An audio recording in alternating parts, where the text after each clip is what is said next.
Il est de ces jeunes Burkinabés qui marquent sa génération par son esprit d'initiative. Un jeune médecin qui, au-delà d'aller soigner ses patients et rentrer chez lui, veut leur offrir un cadre agréable de consultation. Médecin généraliste, Dr Abdallah Ouedraogo exerce au centre médical urbain Gounguen 6. C'est à l'école publique de Kolognaba qu'il mène ses études primaires et obtient son certificat d'études primaires élémentaires en 2000 avant de rejoindre le lycée Philippe Zenda Kaboré pour ses études secondaires. Il obtient son brevet d'études du premier cycle en 2004 et son baccalauréat en 2008. Il entre alors à l'université Joseph Kizerbo pour ses études de médecine et devient docteur d'état en médecine en 2016 après un cursus d'internat. Une passion pour les études médicales qu'il a cultivée auprès d'une sœur aînée médecin, l'ayant devancé à la faculté et qui a constitué une grande motivation pour lui.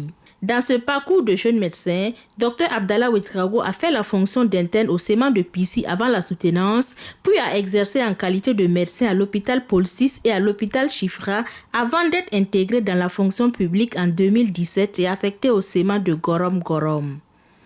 Il revient à Ouagadougou en 2018 et rejoint le centre médical urbain Gounguen 6 en tant que médecin-chef de ce centre. Un tour dans ce centre médical nous a permis de voir l'œuvre de ce médecin burkinabé et d'échanger avec lui. Cette semaine, nous parlons de Dr Abdallah Ouedraogo et de ses réalisations dans la rubrique « Chez nous médecins ».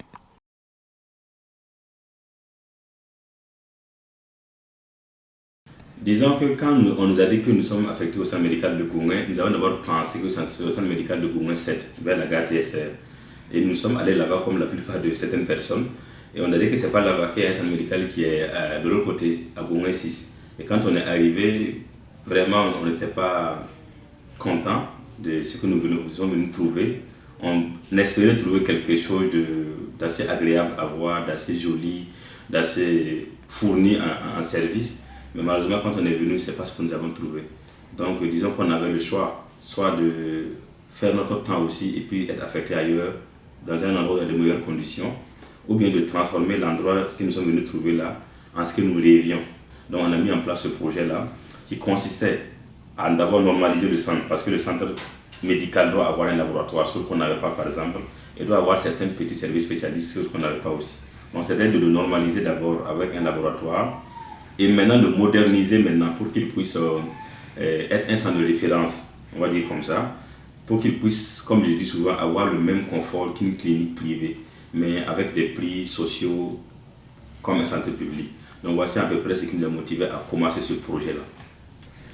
Nous sommes venus trouver que nous avions des bâtiments vétustes, délabrés. Nous n'avons pas de laboratoire par exemple. Nous avions des toits qui étaient quand même perforés, qui laissaient rentrer l'eau des pluies.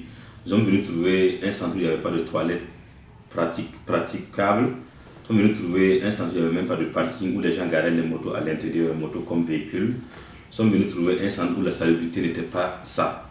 Il y avait vraiment beaucoup de choses. Il y avait vraiment beaucoup de choses à faire. Et il y a beaucoup de personnes, quand j'ai dit que j'ai été affecté là-bas, beaucoup de personnes qui connaissent le centre disent ah, que vraiment, c'est pas simple. Et là où tu es arrivé, là, c'est vraiment pas un bon centre. Et chacun était en train de voir comment, est-ce que tu ne vas pas voir pour aller ailleurs, des choses comme ça. Donc, vraiment, il n'y avait vraiment pas les conditions.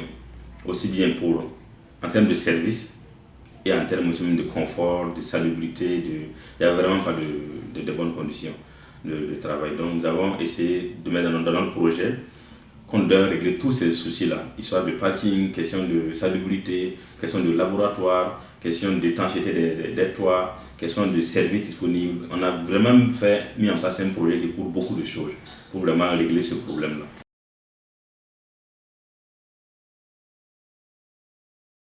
Nous avons parlé de ce projet à tous les acteurs, que ce soit dans de santé, que ce soit personnes et patients, que ce soit accompagnants de malades, que ce soit les riverains. Nous avons expliqué que le centre que nous avons là, si nous nous mettons ensemble pour le transformer en un centre de référence. Et quand on a expliqué, on a demandé aux gens, nous ne pouvons pas attendre l'aide des gens. Parce que nous ne sommes pas le seul centre médical à avoir ces problèmes-là. C'est sûr qu'il y a beaucoup de centres qui ont ces mêmes problèmes-là. Et on ne peut pas toujours aller vers les gens pour nous aider. Parce que forcément, ces problèmes vont exister dans d'autres centres médicaux. Pourquoi ne pas conduire sur nous-mêmes pour commencer à faire ce projet-là? Quitte à ce qu'on commence et que d'autres personnes nous rejoignent après pour nous aider. Il n'y a pas de problème. Au moins, le début doit être de nous. On doit commencer nous-mêmes et attendre l'aide après. Et même si personne ne nous aide, on doit être capable, avec nos propres moyens, de pouvoir nous développer comme ce que nous voulons, nous devons nous développer. Donc, on a expliqué un peu l'idée. On a fait une petite enquête au sein de la population où on nous a demandé est-ce qu'ils sont prêts à contribuer, qu'est-ce qu'ils veulent qu'on améliore, qu'est-ce qu'ils reprochent au centre. Parce qu'il y a des gens qui, dans le quartier qui ne fréquentent plus le centre. Quand ils sont malades, ils préfèrent aller dans des centres beaucoup plus éloignés que de venir au centre qui est à 100 mètres de leur maison parce qu'ils reprochaient des choses au centre médical. Donc on a fait l'enquête, on a recueilli leurs attentes, leurs reproches, et on a demandé est-ce que si on lance un projet pour le normaliser, est-ce que vous êtes prêts à contribuer? Et ça nous a permis d'avoir un peu l'idée générale de la population. On a fait une rencontre ici avec le personnel, on nous a expliqué l'idée aussi, on a pu avoir leur idée générale. On a fait une rencontre avec les patients, les riverains, et ça nous a permis d'avoir une idée générale de l'ensemble des acteurs dans le centre médical. Et cette idée générale, ce qui s'est dégagé, c'est que des gens en voulaient au centre pour certaines pratiques, en voulaient au centre pour l'insalubrité et beaucoup de choses, mais étaient quand même prêts à travailler si ça doit vraiment permettre de développer le centre. Et nous avons alors lancé le projet de modernisation par nos propres fonds.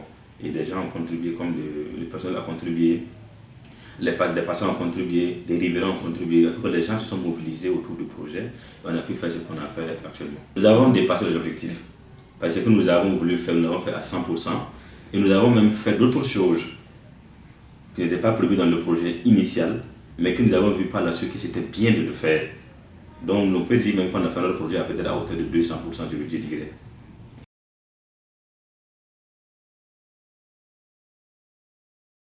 Je dirais que je n'ai pas de secret.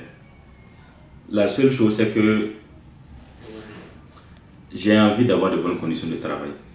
Et j'ai envie que mes patients qui viennent me rendre visite puissent avoir aussi des bonnes conditions de séjour et puissent se sentir bien quand ils viennent voir le médecin.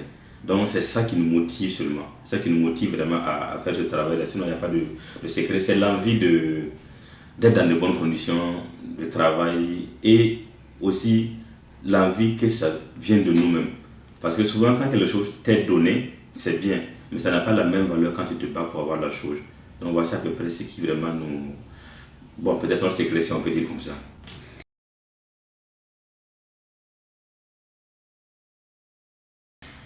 Disons que au tout début, quand nous avons fait le projet, nous avons approché des gens en réalité, des structures, des artistes connus, pour leur dire on a un projet pour un centre médical, venez nous aider. Mais on se croyait que ça allait passer comme une lettre à la poste, c'est-à-dire on dépose, ils viennent voir, ils nous soutiennent, mais on a vraiment été surpris désagréablement comme au bout de 3 mois, 4 mois, personne ne répondait à nos sollicitations. On a compris en fait qu'on ne peut pas compter sur les gens comme ça, qu'on doit compter sur nous-mêmes. Donc, à partir du moment où les gens sont informés et veulent faire le travail, facilement les choses évoluent. Je vous raconte une petite anecdote. Vous savez, quand on a réuni le personnel pour dire qu'on souhaite qu'ils laissent tomber leur ristourne pour qu'on puisse faire le projet, tout le monde n'était pas d'accord. On n'a pas eu l'accord de tout le monde. Il y a des gens qui ont refusé, il y a des gens qui ont accepté. Et quand les gens ont refusé, c'était une réunion comme ça, j'ai appelé les responsables de service, j'ai demandé, voilà, on a fait une rencontre la veille pour leur dire, pour expliquer le projet, j'ai demandé qu'ils réfléchissent 24 heures et me deviennent le lendemain. Le lendemain, ils sont venus, j'ai demandé à tous les responsables et d'autres qui ont dit qu'ils ne sont pas d'accord. Et quand ils sont sortis de mon bureau, j'étais un peu découragé. Parce que je me suis dit, si je n'arrive pas à convaincre à l'intérieur du service des gens pour accompagner le projet, est-ce que je pourrais convaincre même des gens à l'extérieur du service? Et quand ils sont sortis, j'étais complètement découragé et j'étais en train de me remettre le projet en cause. Est-ce que vraiment ça vaut la peine? Parce que ceux même qui sont censés bénéficier même du projet ne veulent pas accompagner. Est-ce que ça va aller? Et quand ils sont sortis, il y a une maman porte, quelqu'un a tapé ma porte. Elle est rentrée, c'était une accoucheuse. Quand elle est rentrée, elle m'a salué, on ne se connaissait pas bien. Elle m'a dit qu'elle était à la rencontre hier quand on expliquait le projet et qu'elle a fait beaucoup de services dans les provinces, mais elle n'a jamais vu un tel projet, qu'elle croit au projet et qu'elle veut donner son soutien personnel et anonyme. J'ai dit, il n'y a pas de problème. Elle m'a remis une enveloppe. J'ai cru que c'était 10 000 ou 5 000. Mais quand j'ai ouvert, c'était 100 000 qu'elle m'a remis. Et ça correspondait à peu près à la somme de ceux qui ont refusé de contribuer au projet. C'est comme si, en fait, elle venait remplacer ce que les autres ont refusé, en fait. Donc, je me suis dit, au moins à cause de cette personne-là, le projet doit aboutir. Si elle y croit et qu'elle est capable de faire ce sacrifice personnel-là, c'est que le projet doit aboutir, au moins au nom d'elle. Donc voici un peu des motivations qui nous ont amené nous-mêmes à se dire que si elle a pu faire ce sacrifice, nous on doit encore faire beaucoup plus de sacrifices qu'elle.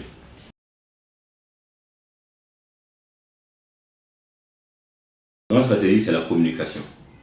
Ça veut dire quand vous communiquez avec les gens, vous les expliquez le bien fondé d'une idée et que vous-même vous avez de l'honnêteté même en vous, je pense que facilement des gens vous accompagnent. Tout le monde ne vous accompagne pas au début, mais il y a des gens qui, avec le temps, vont vous rejoindre. Je pense que c'est ce qui nous a... C'est notre stratégie comme ça. Communiquer avec les gens, leur dire ce que nous voulons faire, effectivement faire ce que nous avons dit que nous allons faire, faire cela dans la transparence. Si on a pris 100 000 francs, voici si à quoi les 100 000 ont servi. Tout le monde sait à quoi ça servi. Et demain, les gens sont encore prêts à mettre 200 000 parce qu'ils ont vu là où les 100 000 sont passés. Ils ont vu le changement que les 100 000 ont créé. Et si on donne 200 000, on dit voici ce qu'on va faire avec les 200 000. On le fait effectivement, ce qu'on a dit qu'on va faire. Et les gens vont voir le changement. Les gens sont prêts à mettre 300 000, 400 000 et ainsi de suite parce que la confiance vient avec les promesses que l'on tient. C'est-à-dire si on a pris 100 000 pour construire quelque chose, il faut le construire effectivement. Et si on a pris 200 000, il faut le faire. Et ainsi de suite, je pense qu'on a pu mobiliser les gens autour de nous. Comme je disais, des gens au début qui ne croyaient pas au projet, qui ne croyaient pas du tout. Il y a des gens qui m'ont dit que, docteur, pourquoi vous me demandez comme ça? Ce n'est pas les gens de votre papa. Il faut laisser l'État faire son travail, il faut laisser l'État faire son travail. Donc il y a des gens qui ne croyaient pas au projet, qui ne croyaient même pas au principe d'autofinancement. Ça veut dire compter sur nous-mêmes pour faire. Et quand on a parlé, on dit on va mettre des caméras de surveillance, on va mettre des pavés. Il y a des gens qui ont dit mon ami, on est où là? On est au Burkina, hein? Ça c'est ça, on ne fait pas dans un centre. Ça veut dire ils ne croyaient même pas à la grandeur du projet. Mais avec le temps, avec les réalisations qu'on faisait, avec la confiance qui se bâtissait, beaucoup de gens nous ont rejoints à la fin et on a formé un grand groupe pour travailler.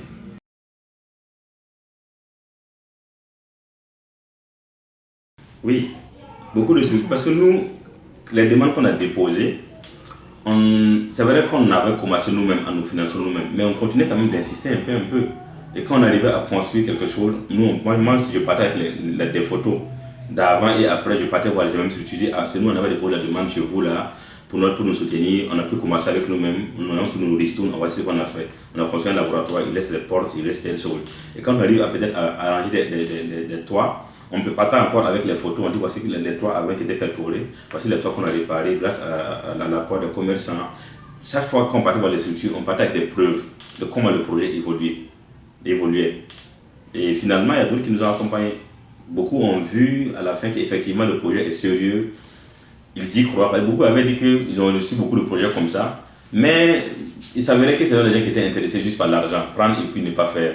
Mais comme ils voient des preuves, et comme ils voient que nous-mêmes, on a mis la main dans la poche, nous-mêmes, on se sacrifie, les week-ends, on vient travailler, on laisse les blouses et puis on vient travailler les week-ends ici, dans les travaux manuels, comme la peinture, la tyrolienne, beaucoup de choses, on vient se mettre. Et quand ils ont vu toutes ces images-là, ils se sont dit, bon, il faut qu'on les accompagne. Et beaucoup de studios nous ont accompagnés à la fin.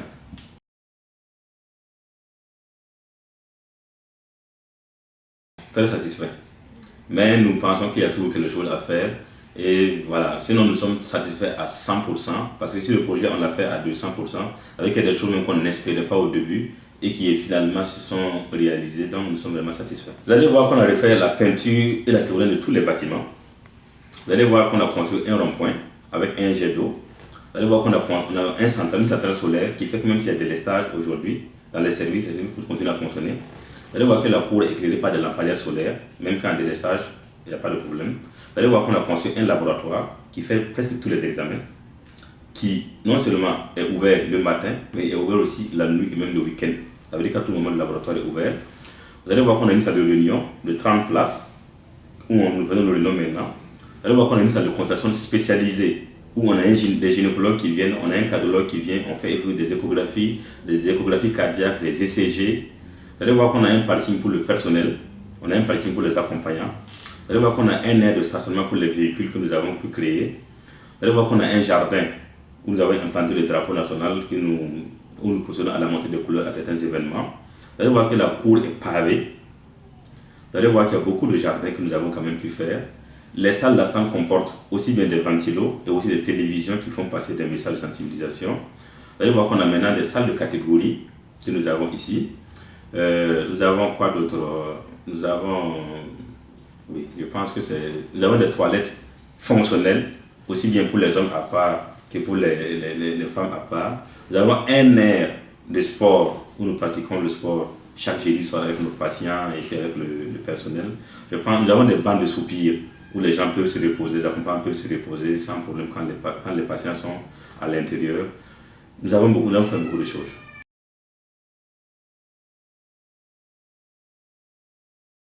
Pour le centre, nous avons un projet actuellement que nous sommes en train d'expérimenter qu'on appelle le projet de consultation, vidéo consultation. Ça veut dire, parce que je suis le seul médecin, malheureusement, je suis appelé souvent à des rencontres, à des réunions et autres. Donc souvent, quand je suis là-bas, il n'y a pas de médecin. Donc nous voulons mettre des caméras dans les salles de consultation avec des écrans pour que si l'infirmier ou la sage-femme reçoit un patient ou une patiente où elle a des difficultés, elle peut faire ce qu'on appelle un appel vidéo. Et on cause avec le malade pour faire l'interrogatoire et même voir les résultats. Ça veut dire que l'infirmier peut prendre les résultats à la caméra, on regarde, on donne notre avis. Ça veut dire que même si je suis à Koutgou ou même si je suis à Ouaga pour une rencontre, dès qu'on m'appelle seulement, je peux regarder les résultats, discuter avec le malade, donner la conduite à tenir déjà, avant vraiment que le médecin puisse être sur place. Donc c'est le projet actuel qu'on est en train de faire qui est quand même beaucoup avancé. Et je pense que dès que d'ici 1 mois, 2 mois, ce projet sera lancé et nos infirmiers et nos sages-femmes pourront nous faire des appels vidéo où le malade verra même le médecin verra le malade, où le médecin pourra voir les résultats et puis discuter avec le malade sans problème pour résoudre un peu, ce problème de médecin unique que nous gérons ici. Nous sommes un centre médical urbain dans les textes, mais nous avons encore beaucoup d'espace et nous pensons que ce centre-là peut devenir encore plus grand. On peut encore l'exploiter. On peut construire même un bloc opératoire ici parce que l'espace est encore assez grand. Le centre est très fréquenté actuellement, très fréquenté je dirais. Donc si on a un bloc opératoire ou bien on a un service de pédiatrie ou bien on a un service d'ORL ou d'ophtalmo ici, je pense que ça va encore offrir et augmenter l'offre de soins aux patients et l'espace ne manque pas pour ça et les gens fréquentent vraiment le centre et c'est situé aussi en centre-ville afin que facilement les gens ont accès. Les suggestions que je suis en train de faire, si les gens peuvent nous aider à ce que notre centre puisse grandir pour devenir un centre médical avec antenne chirurgicale, je pense que c'est la meilleure des solutions. Si le centre peut avoir d'autres services plus spécialisés, c'est la meilleure des solutions. C'est bénéfique pour les patients, bénéfique pour les agents de santé aussi.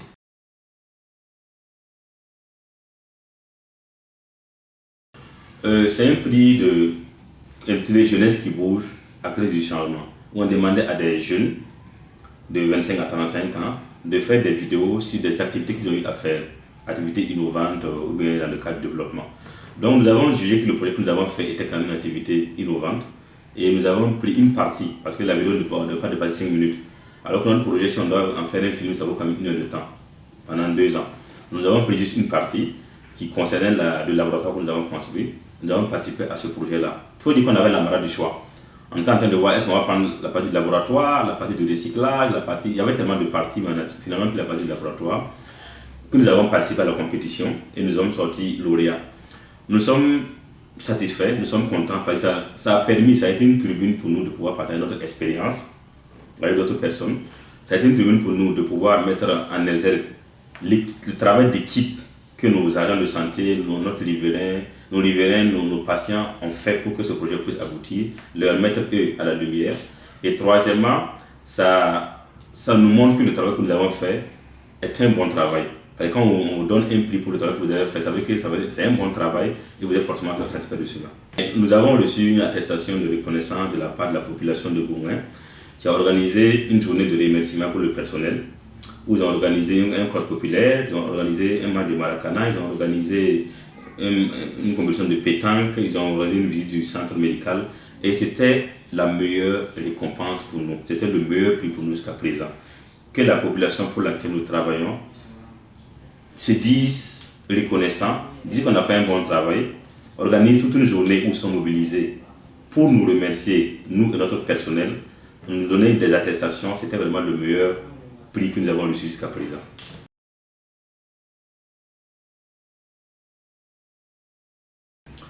Disons que depuis l'université, nous avons une passion pour la poésie et pour le slam. Nous avons commencé à composer, on a même eu à faire quelques petites prestations à l'université lors de certaines activités. Et avec le temps, cette passion a continué, a grandi et nous avons continué à écrire. Maintenant, étant donné qu'on est dans la médecine, on sait pourquoi on n'est pas concilier les deux. Continuer à écrire, mais écrire dans le domaine de la santé. Voici un peu notre passion pour la musique qui est née depuis l'université. L'idée nous sommes partis du constat que quand on reçoit un patient pour en consultation, une semaine ou 2 semaines après les conseils qu'on a donnés, quand même, le patient continue quand même à faire les mauvaises pratiques, je peux dire comme ça, laisser tomber les médicaments, continuer à manger ce qu'il ne faut pas manger pour sa santé et tout. Et chaque fois, on passe le temps à parler. On s'est dit, comment faire pour que le patient puisse avoir ces conseils-là avec lui chez lui? Et comment faire pour qu'on ne s'adresse pas seulement à un seul patient, mais qu'on s'adresse à beaucoup d'autres patients qui sont aussi bien à Ouagadougou, au Burkina et même ailleurs. On s'est dit, comme nous faisons déjà du slam, le slam est le meilleur moyen, c'est le meilleur véhicule pour véhiculer ce message-là, pour que le patient puisse être à la maison avec le message chez lui, à la radio, à la télé ou même dans son portable pour pouvoir écouter, pour que lui seul, il n'en bénéficie pas parce qu'il est venu vous voir en consultation, mais que d'autres patients puissent en bénéficier. Donc nous sommes dit que la musique qui est universelle, parce qu'elle peut voyager, qui est intemporelle, parce qu'on peut l'écouter maintenant et dans 10 ans ou dans 5 ans, est le meilleur moyen de conseiller les patients. Et nous nous sommes lancés dans cette optique-là, pour vraiment toucher le maximum de patients, les conseiller, pour qu'ils puissent avoir ce message dans leur portable, dans leur télé, dans leur radio. Nous sommes sûrs qu'en communiquant comme ça, ça va forcément amener les gens à changer de comportement. On a un très grand retour, beaucoup de patients nous appellent, beaucoup de nos collègues nous appellent, la vidéo tourne dans beaucoup de chaînes.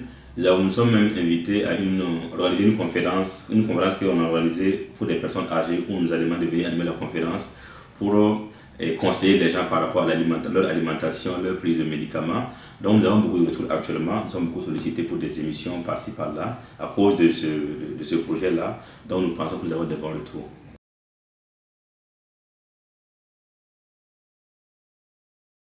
La suite, déjà, nous sommes en train de lancer une campagne qu'on a dénommée un agent de santé, un CD, un étudiant, un CD, un patient, un CD, pour déjà soutenir le projet et pour que le projet puisse être dans les poches des gens, que les gens puissent payer pour faire des cadeaux à leurs patients, à leurs étudiants, à leurs agents de santé, parce que ça véhicule un message qui concerne tout le monde. Ça, c'est le premier. Deuxièmement, nous sommes en train de préparer le deuxième épisode, parce que vous avez vu la fin du premier épisode, appel à un deuxième épisode. Nous sommes en train de préparer cette deuxième sortie et parallèlement nous allons lancer la campagne un médecin, un CD, un patient, un CD, ainsi de suite.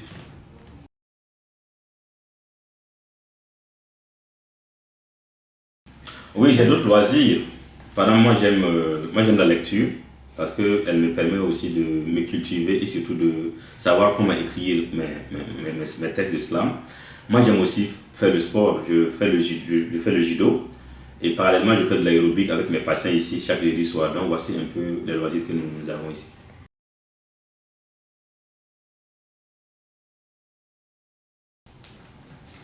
Dans la vie, moi j'aime l'amitié. Je pense que si l'amitié est sincère, elle peut nous amener très loin.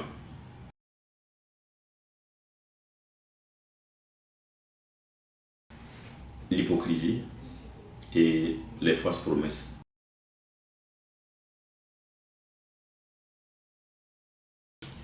On a fait de telle manière que le centre de Gounguin, qui était public, où les gens avaient des idées sur le centre public, de toute façon c'est délabré, c'est ceci, c'est cela, qu'on puisse le transformer en un centre comme une clinique privée, où on a le même confort, voire même plus que ça, mais avec des prix sociaux, pour dire aux gens que c'est possible en fait, c'est possible de le faire.